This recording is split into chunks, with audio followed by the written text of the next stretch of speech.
তারা যে আয়োজন করেছে এটা আমাদের এই সময়ের সবচেয়ে বেশি যে সমস্যাটা তৈরি হয়েছে মাদক এবং কিশোর গ্যাং, সেটাকে নিয়ে তারা আজকে প্রোগ্রাম করেছে। আমি এই জন্য তাদেরকে ধন্যবাদ এবং কৃতজ্ঞতা জানাচ্ছি। আমরা কিছুক্ষণ আগে আমি আসলে আজকে এই এলাকাতে যে ফাহিম নামে একটা ছেলে হত্যা হয়েছে, নিষ্পাপ একটা সন্তান আমাদের এখানে বেড়াতে এসেছে, তাকে নির্মমভাবে মাদক ব্যবসায়ী মাদক সেবনকারীরা তাকে হত্যা করেছে। সে হত্যার প্রতিবাদে আমাদের এলাকা আজকে প্রত্যেকটা সমাজ প্রত্যেকটা এলাকা আজকে প্রতিবাদের মুখর। আমরা তার কবর জিয়ারত করার জন্য সেখানে গিয়েছিলাম, তার পরিবারকে সমবেদনা জানানোর জন্য গিয়েছিলাম। আজকে সমবেদনা জানানোর ভাষা আমরা হারিয়ে ফেলেছি। আমি তার পিতাকে বলেছি যে আমরা লজ্জিত, আমরা নবীপুর ইউনিয়নবাসী আপনাদের কাছে লজ্জিত। আপনাদেরকে সমবেদনা জানানোর ভাষা আমাদের নেই, কারণ একটি নিষ্পাপ ছেলে ক্লাস 9-এ পড়ে, যে ছেলেটি এখনো এই দুনিয়া সম্পর্কে তার এখনো জানার সেই সুযোগ হয়নি, কিন্তু তার আগেই তাকে এই দুনিয়া ছেড়ে চলে যেতে হয়েছে। তার পিতা জীবিত, কিন্তু সে মাদক কারবারিদের অস্ত্রের আঘাতে ছুরির আঘাতে সে নিহত হয়েছে। এটা আমাদের এই নবীপুর আজকে সারা বাংলাদেশ না সারা পৃথিবীতে আজকে ভাইরাল। কারণ যেহেতু এখন সামাজিক যোগাযোগ মাধ্যম ফেসবুক, এই ফেসবুকে সারা দুনিয়াতে মিনিটের মধ্যে কোথায় কি হচ্ছে তা পৌঁছে যাচ্ছে। আজকে আমরা নবীপুরবাসী যেখানে যাই সেখানে আমরা লজ্জা পাই যে আমাদের এলাকায় একটা ছেলে মাদক ব্যবসায়ীদের হাতে নিহত হয়েছে। তো মাদক সম্পর্কে ইতিমধ্যে আমাদের পূর্ব বক্তারা আলোচনা করেছেন। আমার সাথে এসেছেন আমার বাতিদা, সে আবুল খায়ের গ্রুপের এরিয়া ম্যানেজার কুমিল্লাতে আছে, সেও আলোচনা করছে। এর মধ্যে আমাদের অবসরপ্রাপ্ত সেনা কর্মকর্তা হুমায়ুন ভাই উনি আলোচনা করছেন। আজকে আমাকে উনি ফোন করেছেন সকালবেলা, এবং গতকালকে মনে হয় তুমি আমার অফিসে গিয়েছিল, আমি আসতে দেরি হয়েছে, আমি চিঠি পাইছি। আমি চিঠি পাওয়ার পরে আমি সিদ্ধান্ত নিয়েছি ইনশাল্লাহ আমি আসবো, কারণ যেহেতু এই ধরনের একটা উদ্যোগকে আমি সাধুবাদ জানাই এবং এরকম উদ্যোগের সাথে আমি একত্রতা ঘোষণা করি। আজকে আমার মসজিদে আমি এই বিষয়টা আধা ঘন্টা আলোচনা করছি, এবং আগামী দিনে আমাদের বিশ্বপুরে একটা প্রোগ্রাম আছে ছাত্র উন্নয়ন সংস্থা, তারা আসর নামাজের পরে সেখানে এই মাদক এবং কিশোর গ্যাংয়ের বিরুদ্ধে র্যালি তারা করবে পুরা গ্রাম ব্যাপী বিশ্বপুর। আবার রোববারে আছে আমাদের মসজিদে।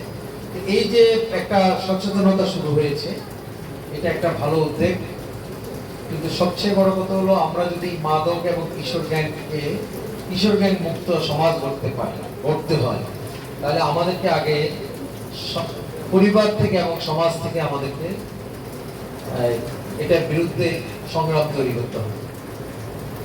কারণ পুলিশ দিয়া প্রশাসন দিয়ে আপনি মাদক এবং কিশোর গ্যাং নিয়ন্ত্রণ করতে পারবেন না।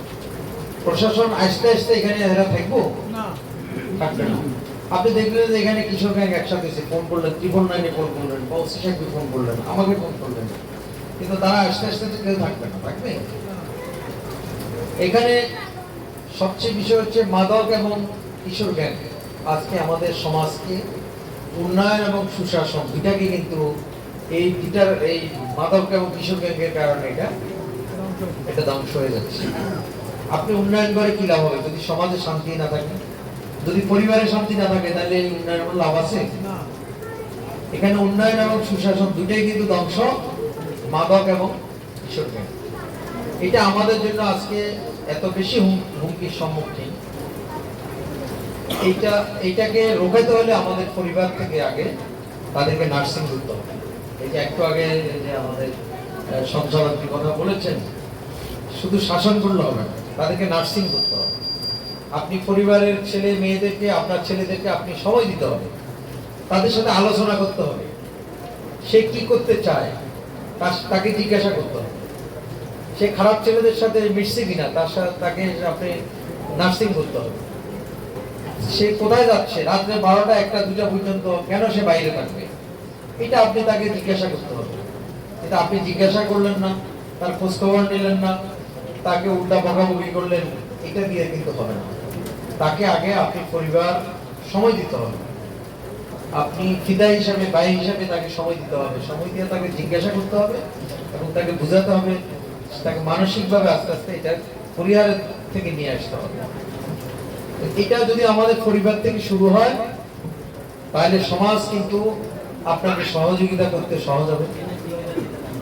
আর সমাজ যদি ঐক্যবদ্ধ হয়, আজকে যেরকম এখানে তরুণ উদ্দীপ্ত সমাজ কল্যাণ সংঘ ঐক্যবদ্ধ, আমি জানি এখানে এই সমাজ কল্যাণ সংঘ অনেক সামাজিক কর্মকাণ্ড করে, বিশেষ করে বন্যার সময় তারা যে কাজ করেছে, মানুষের মানবতার সেবায় তারা দাঁড়িয়েছে। এখানে আরেকটা সংঘ হিলফুল ফুজুল সালাউদ্দিন আছে।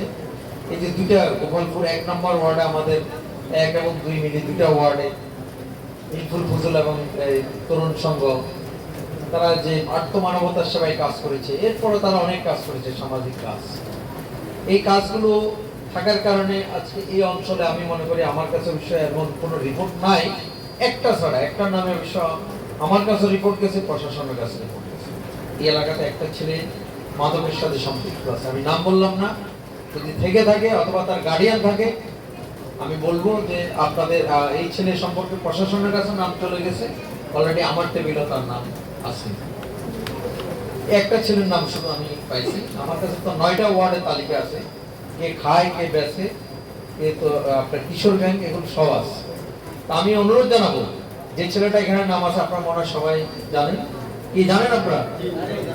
তো জানলে তার গার্ডিয়ান যদি থাকে আমি অনুরোধ জানাবো যে আজকে যেরকম মাইমের হত্যাকারীরা আছে জেলে, যারা বাইরে আছে তারা পলাতক, যারা ভিতরে আছে তারা কখন বাইরে এটার কোনো ঠিক নেই, তাদের তো সাজা অবশ্যই হবে, মৃত্যুদণ্ড হোক যাবজ্জীবন হোক হবে, এটা নিশ্চিত। আপনি কি চান আপনার এই ছেলেটা বা আপনার এই ভাইটা এইরকম হোক? নিশ্চয় চান না। তাহলে তাকে মানসিকভাবে আপনি নার্সিং করে তাকে এটা থেকে পরিহার করবেন। আর আশা করি এই অঞ্চলটা মোটামুটি এই এলাকাটা ভালো আছে, কারণ যেহেতু এখানে বিভিন্ন প্রোগ্রাম করে। কারণ আমার তো কোন এলাকা কি অবস্থা, মাদক অথবা কিশোর গ্যাং, এগুলো তো আমার কাছে একটা রিপোর্ট আছে। আমি এই এলাকাটা আমার খারাপের কোনো রিপোর্ট নাই, বলছি শুধু একটা ছেলের নামে রিপোর্ট আছে। তো আশা করি এই তরুণ সংঘ যারা উদ্দীপ্ত তরুণ সংঘ, তরুণ সমাজ কল্যাণ সংঘ, আমি তোমাদের উদ্দেশ্য বলবো তোমরা এগিয়ে যাও, আমার থেকে যতটুকু সহযোগিতা ইনশাআল্লাহ। এই বৃষ্টির মধ্যে আমি চলে আসছি না, বৃষ্টির মধ্যে এই প্রোগ্রামে আমি আসছি, আমি ইনশাআল্লাহ ওয়াদা দিচ্ছি, আমি চেয়ারম্যান থাকি বা না থাকি, আমি আপনাদের এই সমস্ত কর্মকাণ্ডের সামাজিক যে সমস্ত কর্মকাণ্ডগুলো আছে আপনারা আমাকে যে সময় দাওয়াত দেন, যে সময় ডাকেন, আমি ইনশাআল্লাহ আপনাদের পাশে থাকবো। আপনারা এগিয়ে যান, আমাদের এই তরুণরাই পারবে একটি মাদক মুক্ত, একটি কিশোর গ্যাং মুক্ত সমাজ বিনির্মাণে, এদের দ্বারাই সম্ভব। তো আশা করি আগামী দিনে আমাদের এই অঞ্চল যেভাবে এখনো ভালো আছে যেন আগামীতেও ভালো থাকে। আমি সকলের প্রতি সে আহ্বান জানাবো, আপনারা ইনশাল্লাহ, বিশেষ করে আমি যে কথা বলছি আজ আপনাদের নিজের ছেলেদের প্রতি আপনারা সজাগ দৃষ্টি রাখবেন। কারণ অনেক সময় দেখা যায় কি আপনি অন্যের ছেলের সমালোচনা করেন কিন্তু নিজের ছেলের খারাপ কাজের দিক আপনি কোথাও আপনি দেখেন না। আছে না এরকম গার্ডিয়ান? চা দোকানে বসে বসে টেলিভিশন দেখবে আর অন্যের ছেলে কি করে সেটা নিয়ে চা দোকানে বসে সমালোচনা করে, কিন্তু আপনার ছেলেটা যে কোথায় গেছে রাতে 12টা 1টা 2টা পর্যন্ত কার সাথে আড্ডা দিচ্ছে, এটা আপনি কখনো আপনার ছেলেকে জিজ্ঞাসা করেন না। আপনাকে জিজ্ঞাসা করতে হবে, আপনার ছেলেকে সময় দিতে হবে। অথবা সবচেয়ে বেশি আজকে এই যে এই মোবাইল, এটা যেমন এটা যেমন সফলতা আছে আবার এটা তেমন কুফল আছে। এটা দিয়ে যারা যেভাবে এটাকে যেভাবে ব্যবহার করে আপনি দেখবেন অনেকগুলো ফলাফল বসে থাকে, খালি টিকতেছে, সামনে দিকে হাঁটি যান, এটারও খবর নাই। খবর আছে? হ্যাঁ, ও আপনি তো ছিলেন, ওই হুমায়ুন ভাই ছিল আমার অফিসে, কয়েকটা মা, তাদেরকে পরে আমি অনেকেরও নিয়ে আসছি। একটা ছেলে সে এই মোবাইলে গেম খেলতে যাইয়া তার মায়ের কত বড় স্বর্ণ, মানে 5 বলি না 6 বলি, 5 ভরি না 6 ভরি স্বর্ণ বিক্রি করে দিচ্ছে। এটা হলো আমাদের এই যে বিশিমপুর যে ঘটনাটা ঘটছে, এটা একটু পূর্ব পাশে। ওটা বাহার হুজুর আছে না, আপনার চিনতেন, ওই মান্নাবান্ধব শিক্ষক, ওনার বাড়ির এই পূর্ব পাশে। ছেলের বাপ কুল থাকে, 5 ভরি না 6 ভরি স্বর্ণ বিক্রি করে দিচ্ছে। বিক্রি করে কি করলো, ছেলে অকপটে স্বীকার করেছিল। ছেলে স্বীকার করে সে ওই যে এটা গেম খেলেছে এবং সাথে তার বন্ধু বান্ধবদেরকে নিয়ে। কিন্তু এই সমস্ত ছেলেরা মাকে জবাই করতে তো দ্বিধাবোধ করবে না, করবে? তাহলে এই কাজগুলো শুধু মাদক আর কিশোর গ্যাংগ সমাজকে নষ্ট করার জন্য যেরকম দায়ী, আবার এটাও সেরকম। এই মোবাইলে যারা গেম খেলে বসে বসে, এটাও কিন্তু দায়ী। মোবাইলে গেম খেলে সে হাতের মধ্যে মোজা লাগায়, দেখবেন অনেক দেখেন না, এটা টিপার জন্য হাতে মোজা লাগায়, আঙ্গুলের মধ্যে মোজা লাগায়। হ্যাঁ, আছে না এরকম? হ্যাঁ, এরাও কিন্তু মাদক এবং কিশোর গ্যাংগের চেয়েও কম না, এটুকু মনে রাখবেন। যে খালি আমরা মাদক আর কিশোর গ্যাংগুলো উড়িয়েছি না, এইটা টিপি করতে করতে এনে মোজা লাগা, এটা খুব খারাপ জিনিস। তো আপনারা আপনাদের ছেলেদেরকে এই যে মোবাইল থেকে, এই সমস্ত খারাপ কাজ থেকে যেন তারা দূরে থাকে, সে ব্যাপারে আপনারা সজাগ দৃষ্টি রাখবেন। তো যেহেতু আজকে বৈরী আবহাওয়া, আপনাদের প্রোগ্রাম আরো সুন্দর হতো আমি জানি। এলাকায় আমি আরো কয়েকটা প্রোগ্রামে আসছি, আপনাদের খুব সুন্দর প্রোগ্রাম আপনারা করেন।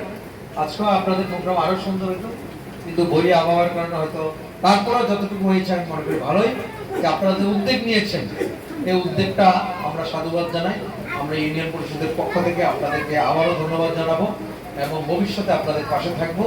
আপনারা এই এলাকার মাদক, কিশোর গ্যাং এবং মোবাইল জুয়ার বিরুদ্ধে আপনারা সোচ্চার থাকবেন, এই আহ্বান জানাচ্ছি আপনাদেরকে।